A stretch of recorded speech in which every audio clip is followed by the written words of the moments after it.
Music has always been a massive part of Geometry Dash culture. After all, every level needs a song, and throughout the history of this game, there have been countless iconic songs that almost any player today can instantly recognize. Fortunately for level makers, finding songs for levels is no hassle, as Geometry Dash is hooked up with Newgrounds, a music sharing platform that supplies thousands upon thousands of copyright-free songs. This is where the majority of Geometry Dash songs have come from, and there have been certain artists from Newgrounds that are glorified and celebrated within the community. Some of these now household names have even built their fame off Geometry Dash music consumers, though some of this attention can sometimes be annoying and unwanted. Nonetheless, in this video, I want to go over 15 of my picks for the most influential musical artists in Geometry Dash history. I will take a look at the artist and all the big levels in the game's history that have utilized their songs. Please keep in mind this list is not exclusive, and that there are tens of artists I could have included on this list. But for simplicity's sake, I only included what I thought the most influential ones are. However, feel free to tell me some artists you also think are some of Geometry Dash's most influential in the comments. Also, keep in mind that when I list levels that have used songs by the artist, I am by no means saying that these are the only levels that are notable that have used one of their songs. They are just the ones that I thought of. With all that said, let's get into it.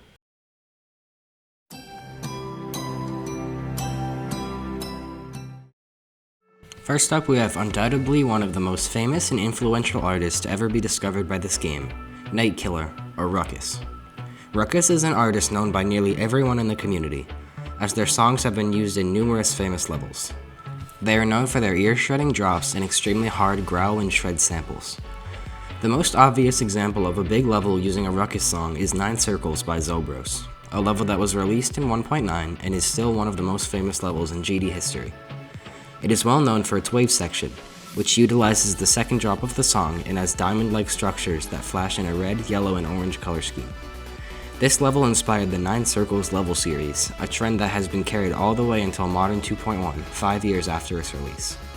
Most of these 9 Circles levels use songs by Ruckus, but even the ones that don't wouldn't exist without the original level, or in turn the 9 Circles song. This means that levels like Sonic Wave and all the Sonic Wave remakes, Bowser Vortex, Hyper Paracosm, Fairy Dust, Arctic Lights, Down Bass, Crimson Clutter, and dozens more would never have been made without Ruckus's influence. On top of this, there are also plenty other standalone levels that use a song by Ruckus. For example, there's Lucid Nightmares, Factory Realm X, and Demonicat, and more. Based on this, Ruckus can without a doubt be considered one of the most influential artists in Geometry Dash history.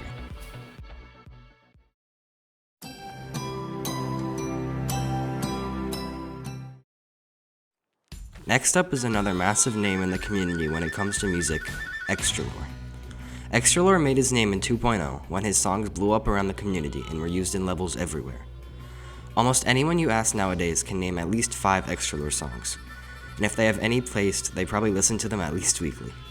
Extralore makes orchestral dubstep music, and is probably one of the most musical EDM artists to ever have their songs used in Geometry Dash. Extralore is known for their brutal drops, and songs like Ego Death have even been considered to have some of the most brutal drops in the history of dubstep. Community famous levels like Silent Circles, The Eshkaton, Paracosm Circles, Crimson Planet, Hatred, Unearthed, Dark Flare, 9 Circle X, the Gear series, and more would not exist without this incredible artist. Considering all of this, there's no question in my mind that Extralore is one of the best and most influential artists of Geometry Dash.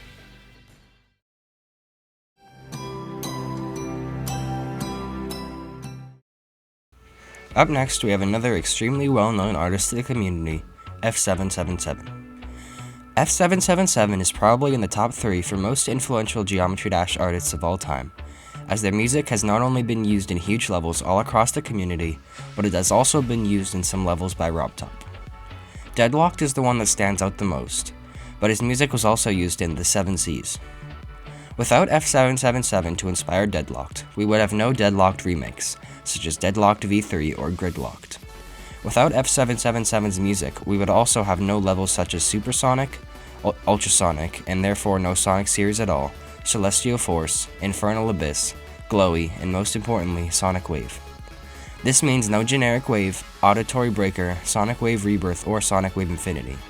Sonic Wave is definitely one of the biggest levels in this game's history, and to have that on top of levels like Deadlocked and the Sonic series under F77's wing of influence definitely solidifies him as one of the biggest artists in Geometry Dash's history.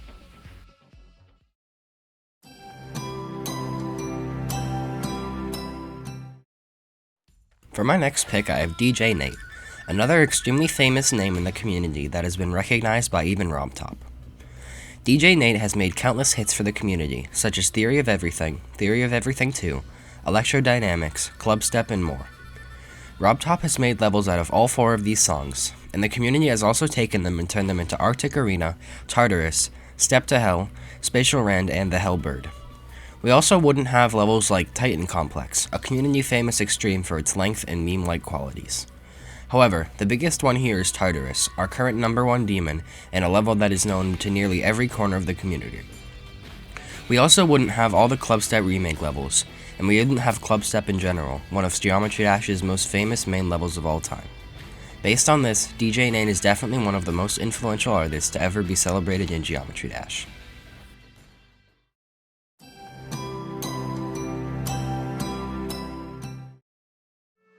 Next up is the second DJ of Geometry Dash, DJ VI. DJ VI is most well known for his songs that are used in main levels, as he composed the tracks for Back on Track, Can't Let Go, Bass After Bass, Cycles, Dry Out, and X-Step. Besides the main level songs, he has no other works that are really used in GD except for the Visible Ray song, but the main level songs are used in multiple other famous levels. Some of these are the Hell World and the Hell Origin, 2 of Stormfly's remakes of Sono 927's Hell levels. Though DJ VI is not a super well-known name throughout the community, he has definitely influenced much of our Geometry Dash culture, whether we remember him for it or not, and that's why he is one of the most influential artists.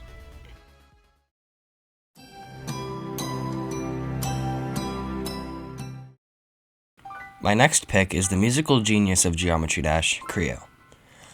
Ever since light was shown on Krios' Brilliance in 2.0 by Kermal, he has become a household name for his incredible, iconic songs that have been used in numerous famous levels.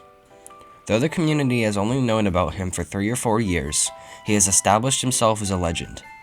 He never disappoints on a new release either, as he is known for all of his songs being different from each other in many aspects, but always being incredible. Some big levels that have used his songs are Digital Descent, Aura, Black Blizzard, Quicksand, Sunset Sandstorm, Concaved Memories, Panispheric, Altair, Under, Macabre, and Zodiac. This is an incredibly impressive list, with levels like Digital Descent, Zodiac, and Black Blizzard being some of the biggest and most well-known levels in this game's history. The community absolutely adores Creo's music as well, with countless YouTube layouts being made every time Creo releases a new song. Creo's influence will most likely be a continuous trend as long as he keeps making music, and he is undoubtedly one of the most aspiring artists in Geometry Dash history.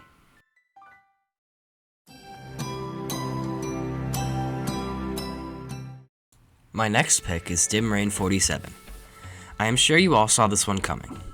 Dimrain 47 has been a Newgrounds artist for far longer than the Geometry Dash community has existed, but his music has become insanely popular and well recognized within the community.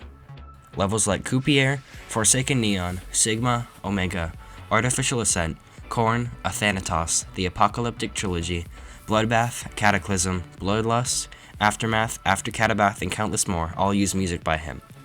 This is probably the most impressive list out of any artist here, as levels like Bloodbath, Bloodlust, Cataclysm, and Artificial Ascent are some of the most famous levels of all time in the community. Without Dimrain, we wouldn't have Hell levels, as Dimrain made the song for the original Hell level, Cataclysm.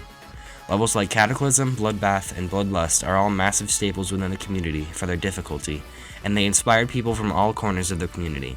However, none of this would have been possible without Dimrain. Dimrain had gone on a 7-year hiatus after the release of his hit song, The Falling Mists, but he has recently returned and released a new song, The Disturbance, so we can expect his influence and legacy in the game to not stop here. Based on all this evidence, it is clear that Dimrain is one of, if not the, most influential artists in Geometry Dash history.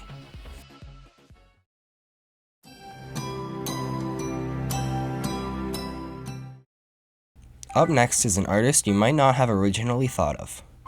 Solcreag has only really released 2 songs that have actually affected the Geometry Dash community, but they have been some of the biggest songs in the game's history. The bigger of the 2 is Phobos, a song used in the community-famous demon also called Phobos. Phobos is one of the biggest demons in the history of this game, and it also inspired a current top 5 demon, Deimos, that uses the same song. About a year ago, inspired by the praise on his old song Phobos, Creo made a sequel song, Deimos. Mega Collab hoster Akira Karisu then made a spin-off sequel to Phobos named Deimos. The level has had extremely mixed reviews, but personally I love it. Either way, Creo is definitely a big influence on the Geometry Dash music scene and one of the most influential Geometry Dash artists in history.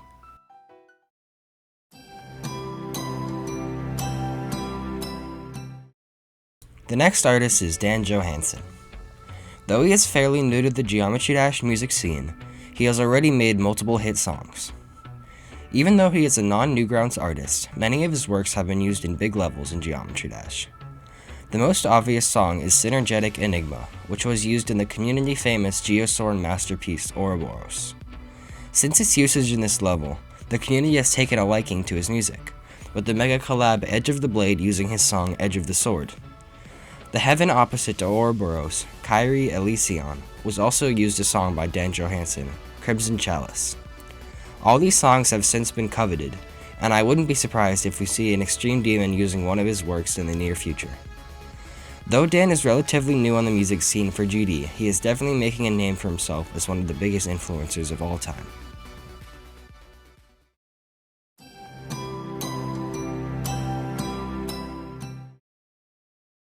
For my next pick, I chose Colchean. Colchean is a Newgrounds artist who makes juicy electro bangers with his unique style and samples. He has had multiple hits within the Geometry Dash community, such as Rejuvenate and Sugar Snap, but the main reason he is on this list is for his famous trio of songs, Zaphakil, Catalyze, and Caliber. These songs have been made into 3 respective levels, though Caliber is not finished, by Darwin and Zephriox. Zaphakil was an early 2.1 level made solely by Darwin, and it is an extremely coveted and famous level today. However, its sequel by Zephriox, Catalyze, is even better. It uses glow extremely well and masterfully recreates Darwin's old style with a new, fresh twist. These two are now collaborating to make the final level in the series, Caliber, with Colchean's new song release. These songs have definitely taken Geometry Dash by storm because of this trio of levels, and they are definitely favorites by almost every person in the community. That's why I say Colchean is one of the most influential artists in Geometry Dash history.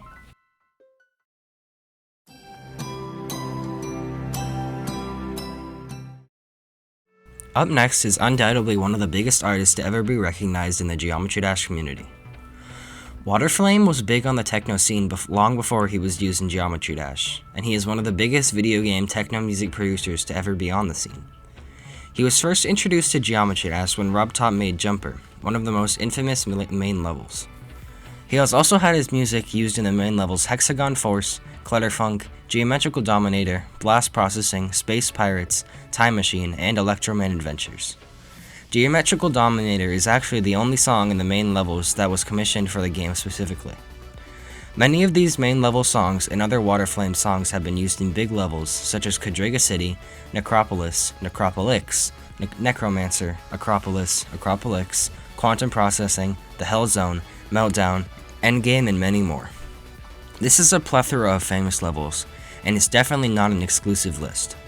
If you ask anyone in the community about an influential Geometry Dash artist, Waterflame would definitely be a common answer, and they wouldn't be wrong. Waterflame is by far one of the most influential Geometry Dash artists of all time.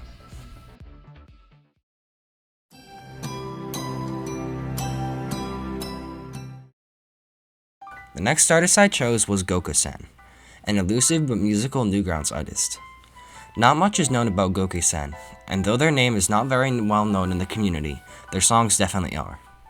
The most obvious example is Betrayal of Fear, the song used in the hugely popular level Blade of Justice by Manix and Laserblitz. Gokusen mostly writes guitar with piano, and though he has a few compositions, they are all appreciated by people who enjoy his music. His second biggest hit is Betrayal of Fate, which is the song used in the level Betrayal of Fate by Wio Wio Tio and A Bizarre Phantasm by TN2, which are both incredibly famous levels in the community. These are definitely Gokusen's most famous songs in the community, and even though besides those two there aren't many others that have been hits, these two songs have shaped 3 of the most famous levels of all time. That's why I think Gokusen is one of the most influential artists of GD.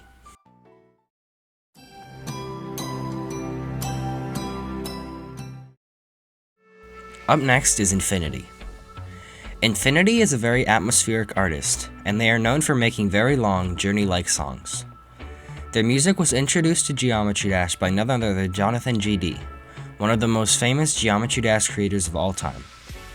Jonathan really seems to love Infinity, as the majority of his levels use songs by them. For example, his levels Dark Travel, Bairu, The Farewell, and The Lost Existence all use songs by Infinity. His style of music perfectly fits Jonathan's style of creating, so it's no surprise that he uses their songs often. This is about where his influence ends, but being in 4 of Jonathan's incredibly inspiring and famous levels is a feat that goes unnoticed by no means. However, there are 2 other notable levels that use an Infinity song, and they are Innards by Kaido and Dream Travel by Supreme GD. Innards is famous for its difficulty, as it originally was harder than Tartarus. It has since been nerfed, but it is still just as famous. Personally, I think Innards is a very unique and well-made level, and it uses the song very well. Dream Travel is a very recent XL level, and it has taken the community by storm for its impressive length and design, and 99% jump. Infinity songs have been used in numerous famous levels, as you can see, and that's why I think that they are one of the most famous and influential artists of Geometry Dash.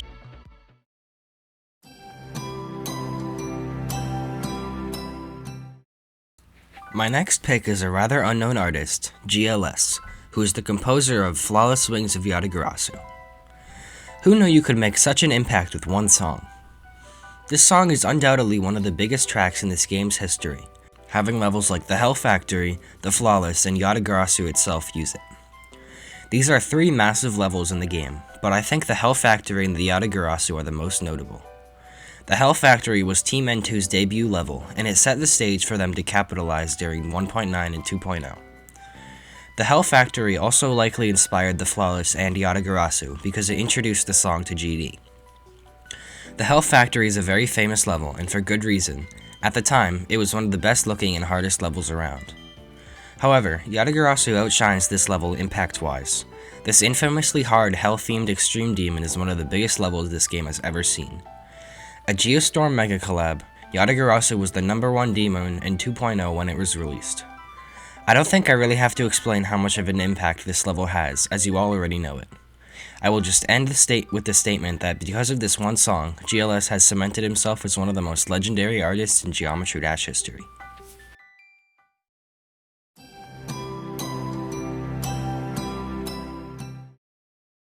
The last artist I chose is the creator of probably the most famous song that is associated with the Geometry Dash. Forever Bound is the creator of many songs, but the one that sticks out to the Geometry Dash community is his hit song Stereo Madness. A simple song, this track is used for the first level in Geometry Dash, Stereo Madness by RobTop. I feel like I don't have to explain how incredibly famous this level is. This song has also been used in countless remakes of Stereo Madness and hundreds of other levels. For example, the popular Extended Challenge Extreme Demon Conical Depression by Carmel uses this song. Forever Bound has composed one other hit song in GD, and that is Harmony of the Heart, the song used in Forever Bound by Bob Ratchet. Forever Bound is a famous 2.0 level known for its insanely well-made rainbow effect and appealing design. Because of these songs, almost everyone in the community knows who Forever Bound is, or at least knows one of their songs, even if they have only beaten the first level. With this in mind, it is evident that Forever Bound is undoubtedly one of the most famous and influential artists in GD history. Well, there we have it. My picks for the most influential Geometry Dash artists of all time. Please remember that this is all my opinion, and that it is definitely not an exclusive list. When making this video, I racked up a list of over 40 artists I could have included, but at the end of the day I could only include a handful for the purposes of the video's length. However, it's totally cool if you don't agree with my choices, and feel free to comment which artists you guys would have included instead. Really quickly, before I end the video, I would like to thank every one of you for the insane support on my videos in the past week or two. I went from around 140 subs to 640 at the time I am recording this, and that only happened in 2 weeks. That's well over quadruple my sub count from 2 years in 2 weeks. That's just insane to me. You guys have all been so complimentary about my videos, and I really appreciate it. I don't really have anything else to say. I can't put into words how much it means, so I'll just leave it at a hearty thank you. If you guys enjoyed this video, consider liking and subscribing. Finally, I want to thank you all very much for watching, and I hope you have a great day.